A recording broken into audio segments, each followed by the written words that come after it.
What do the phrases blind hatred, frothing, hysteria, meltdown, freakout and derangement have in common? They've all been used by Fox News Channel personalities this week to describe media coverage of President Donald Trump's Helsinki summit with Russian President Vladimir Putin. Both Sean Hannity and Laura Ingraham denounced the media at the top of their programs Wednesday. Ingraham instructed viewers on the anatomy of a freakout, and Hannity offered a history lesson with clips that dated back to election night 2016. Tucker Carlson and the Fox Friends crew also joined in. The media has spun around like whirling dervishes, Ingraham said. They're giddy with excitement. Never has so much been made of so little. Attacking the media is hardly a new strategy for politicians like Trump, who popularized the term fake news, or at Fox. The segments illustrate how Fox's opinion leaders circle the wagons when their heroes are questioned. What's interesting is the pushbacks came on a week when others at Fox News joined with those critical of the president.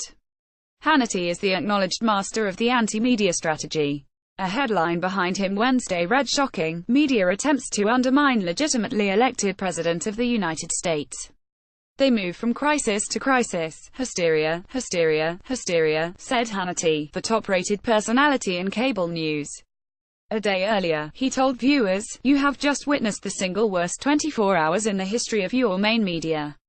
And according to the abusively biased press, well, the sky is literally falling. The world as you know it is now over, and the president that you and the American people duly elected is a traitor, in the pocket of Vladimir Putin and Russia. If all this hysteria seems patently absurd to you, well, that's because it is." The Destroy Trump media is a regular Hannity talking point.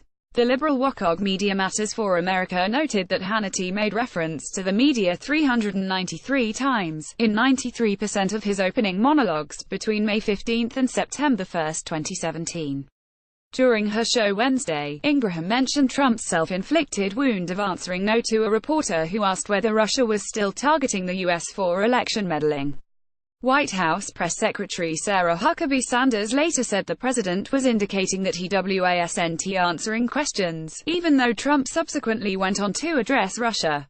The rabid media, Democrats, the neocons, the never-Trumpers, they hope to turn that little nick into a mortal blow, Ingraham said.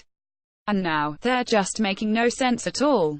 Another Fox primetime host, Tucker Carlson, hosted a professor who likened the reaction against Trump to mob violence during his campaign, and since Trump has been able to galvanize voters who consider the media part of the establishment that they resent, said Jeff McCall, a communications professor at DePauw University. For the people who don't like the media to start with, they were glad to see that, McCall said. And these are the people who are in the audience watching Fox in prime time. Fox's ratings indicate they know what works with their audience, he said. The anti-media segments were often accompanied by video clips of other news organizations. Particular favorites this week were CNN's Anderson Cooper saying Trump's performance at his news conference with Putin was disgraceful, and CNN's John King calling it the surrender summit. Not included were clips from Fox News or its sister Fox Business Network, where several personalities criticized Trump in the hours after the summit. Neil Cavuto said Trump's performance was disgusting. Brett Baier called it almost surreal. To Trish Regan, it was clearly not his best performance. 7 hours before Ingraham acknowledged Trump's self-inflicted wound on Wednesday, Fox's Shepard Smith made the incident the lead of his news show. "The truth is recorded," Smith said. "Why he says one thing and the White House attempts to change it, we don't know." Brian Kilmeade of Fox Friends suggested Tuesday that Trump should pay attention to his critics, while co-host Steve Doocy called the president's performance puzzling. That seemed forgotten a day later, when the morning show aired a package of critical clips under the headline "Media Blasts Trump's Approach." Fox did not make an executive available to talk about its shows. A spokeswoman noted that the media is an important part of the story and that some of the statements others made on the air are worthy of debate. Despite being clearly opinionated, Ingraham and Hannity included guests that were critical of the president, spokeswoman Carly Shanahan said. Fox also draws distinctions between its journalists and commentators.